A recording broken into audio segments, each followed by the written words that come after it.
Today we're going to talk about hook timing on the Weaver 303 sewing machine. The first thing that you're going to want to do is remove the two needle plate screws. I've loosened them already in this video. Just for demonstration purposes, I've loosened them just to make it go a little bit faster. But what you're going to want to do is remove the side plate there, the two screws holding the needle plate on there, and then also remove the needle plate altogether.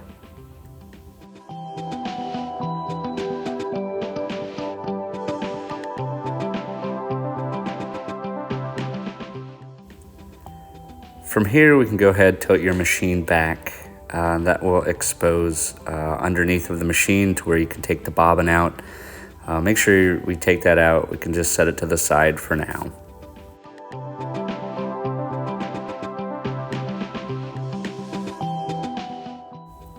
Next, we're going to remove the three screws holding the shuttle hook onto the shaft. This is done by a flathead screwdriver. You just go in there and remove the three screws around there. You have to spin it around in order to gain access to each one of those screws.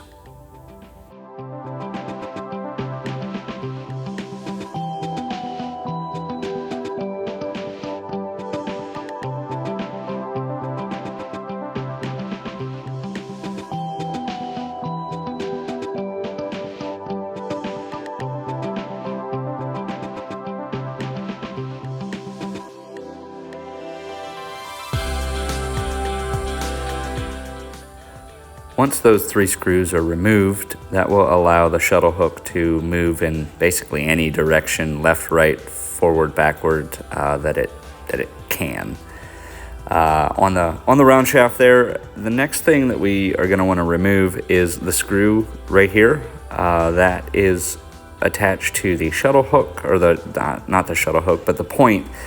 The hook point where the shuttle hook is actually held to. This is done by a flathead screwdriver, and you want to go ahead and remove that.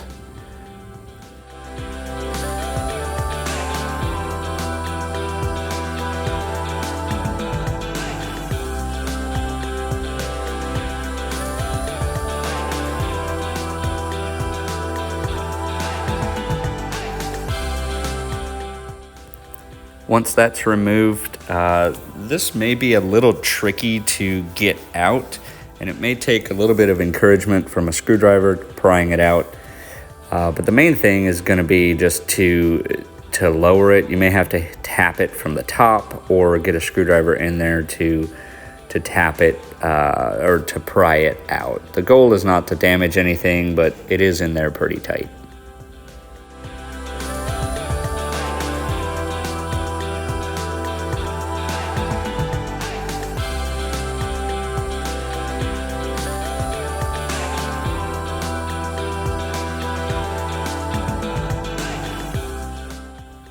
Once it reaches a certain point, you can just use your finger to pull it the rest of the way out. After that, it should come out pretty easily.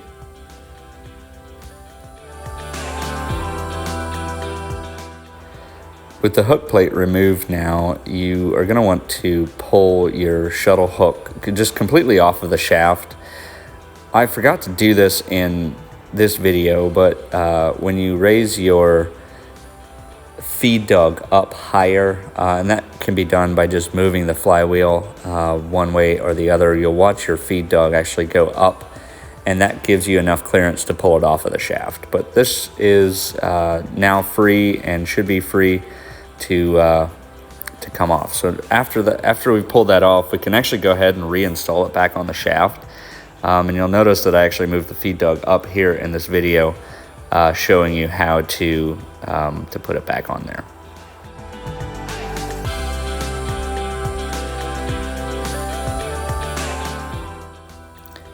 Once you have the shuttle hook back on the shaft, the next thing that you're going to want to do is reinstall the hook plate that we just took off. Everything now is just backwards from what we've done. The key thing with this is to start the screw and then kind of work its way up there. It is pretty tough to get up in there, but make sure that this screw is tight and that the post on there is pressing all the way up as far as it can go.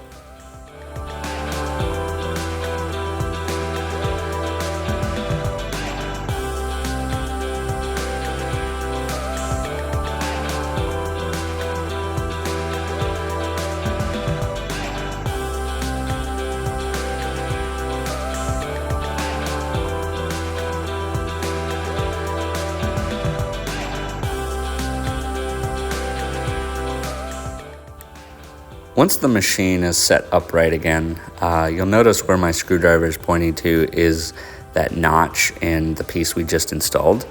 Make sure that the orientation of the shuttle hook is oriented in a way that it would actually sit inside there. You'll notice that the shuttle hook moves from left to right, and that's by intention for that notch to be held together in there so the inner portion and the outer portion move independently from each other. And I'm going to point out the notch right here. That notch needs to be inside of the other notch to basically hold it into place. Make sure that it's not too far to the left, because that will keep the shuttle hook from rotating completely. But the idea is, not too far left, not too far right, just happy medium, and it works good this way.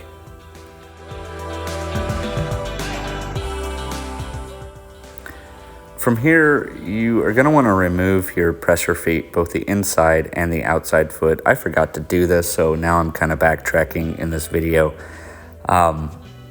Please remove this before you start the whole process. It's just going to make your life a lot easier. But once these are removed, then we can continue on from there. Once the presser feet are removed, we're ready to actually set the hook timing.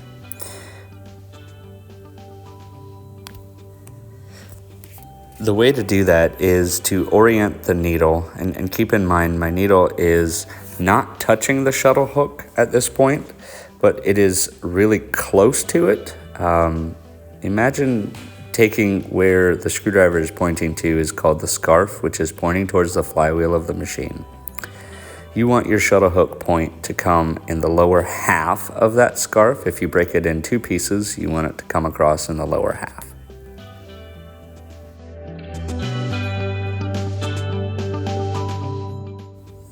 You'll also want to orient it so that it's not pushing on the needle and just barely touching it from left to right.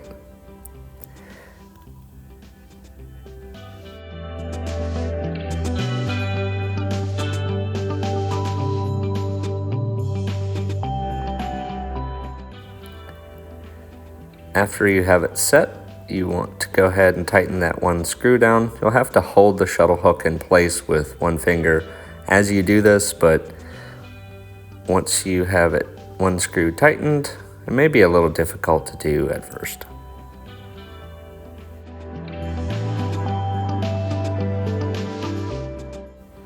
Once you have that screw tight, you want to check to see if there's play when you push the needle to the right. You don't want a lot of play in there, and then go ahead and turn it over and make sure that the shuttle hook point is not hitting the needle anywhere in here.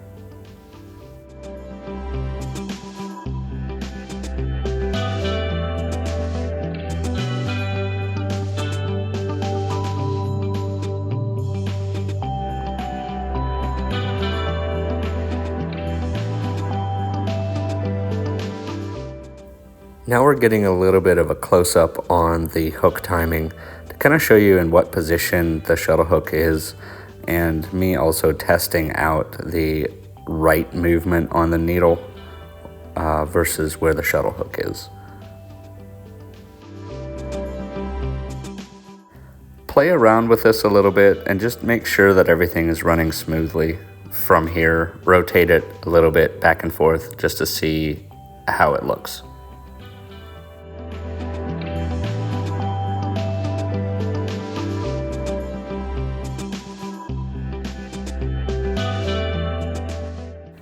From this point, you can go ahead and tighten down the other 3 screws Keep in mind that when you tighten these down, there are no flat spots on the shaft, so however tight you can get them is how much they'll actually hold the shuttle from rotating if you would happen to get a hard spot. So you want to torque these down pretty good. Once you've done that, you can set the machine down again and just test it out before you move any further.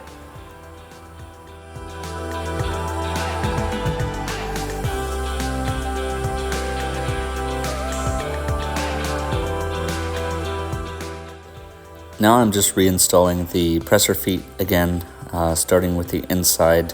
And the main thing here is to make sure that your needle goes through the center of the hole in the inside foot, and then install the outside presser foot from there. After that is the needle plate. Put the 2 screws in, and then the plate on the outside as well.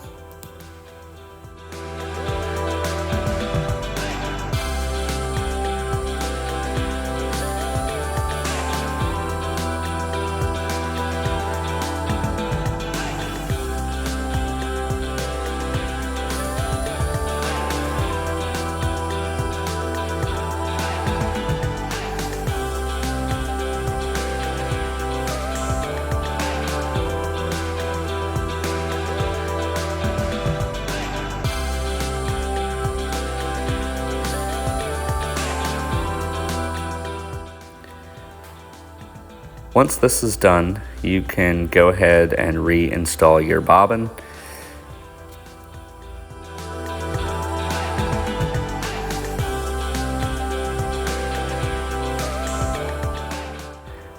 Your bobbin is only supposed to go in there one way, and make sure that you hear the click once you push it in.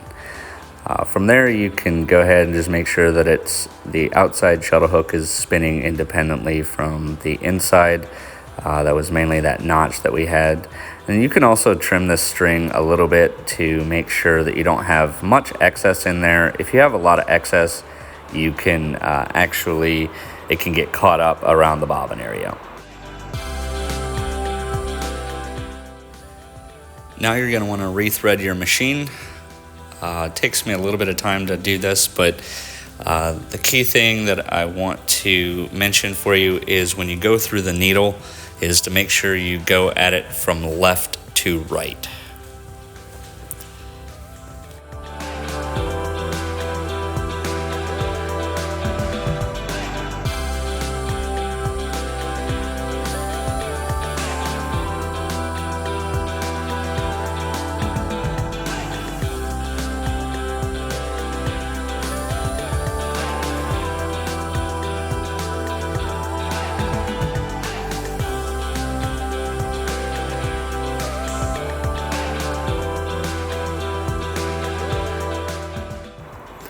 Now I'm going to go ahead and pick up the bobbin thread. I'm going to hold that in, just kind of readjusting the light here. But I'm going to do that, raise the foot up a little bit, and then what it's doing at this point is taking that top thread around the bobbin and picking up the bobbin thread from there. You'll feel some resistance, but then ultimately it'll break free and it'll pull up the thread. So that's a good sign that we actually got the thread pulled up. Once we have both of those threads out, we can go ahead and put our piece of leather in there and test this thing out.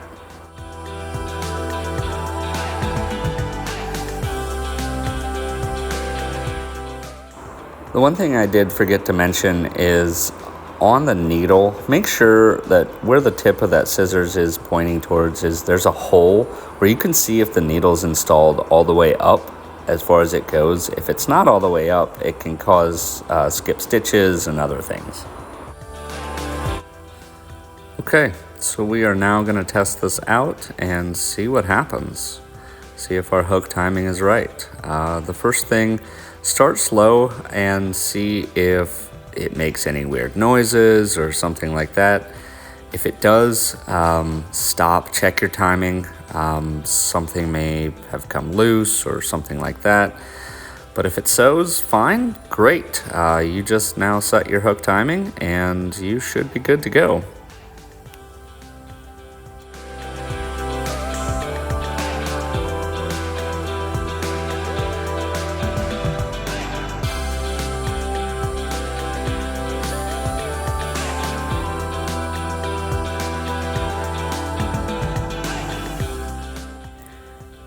this machine seems to be working okay again. The stitches come out fine. It's back tacking just fine. Thank you for watching the video, and see you next time.